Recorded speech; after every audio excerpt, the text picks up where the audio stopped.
গত 5 তারিখ বৈষম্য বিরোধী ছাত্র আন্দোলনের আনন্দ মিছিলে আমাদের সহপাঠী আমাদের ভাই রাইয়ান আহমদ আনন্দ মিছিলে যাওয়ার পর দক্ষিণ সুরমা থানার এক পর্যায়ে ওনার মাথার মধ্যে গুলিবর্ষণ করে বসে।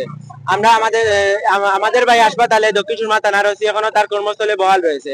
আমরা বিচার চাই, সুষ্ঠু বিচার চাই দক্ষিণ সুরমা থানার ওসির। তার অবস্থা এখন অনেক আশঙ্কাজনক। আমরা চাই, আমরা সেই পুলিশের পদত্যাগ চাই।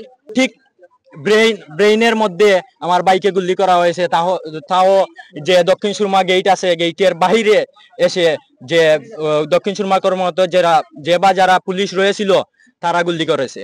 2 দিন আইসিইউতে থাকার পর 12 দিন ছিল সে লাইফ সাপোর্টে। বর্তমানে তার উন্নত চিকিৎসার জন্য প্রসেসিং চলছে বহিরাত দেশে নেওয়ার জন্য।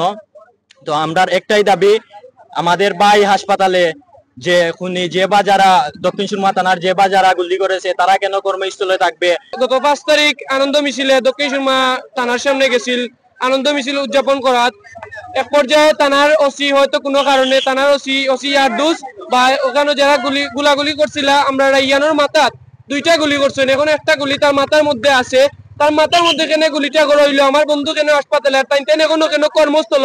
আমরা একটা সুস্থ বিচার চাই, তার পদত্যাগ দাবি করি এবং তার একটা সুস্থ বিচার আমরা সামনে আমরা দেখতাম চাই। এবং আমার ভাই যেহেতু হাসপাতাল তাই কেন তার কর্মস্থল আছেন, আমরা একটা জবাব চাই। আমরা 3 দিন সময় দিলাম প্রশাসনকে, আমরা বিচার যতদিন পর্যন্ত 3 দিনের ভিতরে যদি পাই না আমরা বড়ভাবে একটা আন্দোলনের ডাক দিব।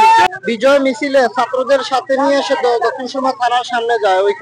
ওইখানে দক্ষিণ সুরমা থানার কর্মরত পুলিশেরা ওর মাথা বরাবর গুলি করে হত্যার উদ্দেশ্যে। তো আমরা এই গুলি যে করলো সাধারণ শিক্ষার্থীদের, আমরা এর বিচার চাচ্ছি।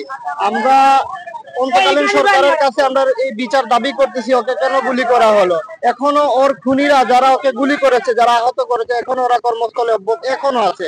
তো আমরা চাচ্ছি এদের বিচার, এদের শাস্তি হোক, শাস্তির আওতায় নেওয়া হোক।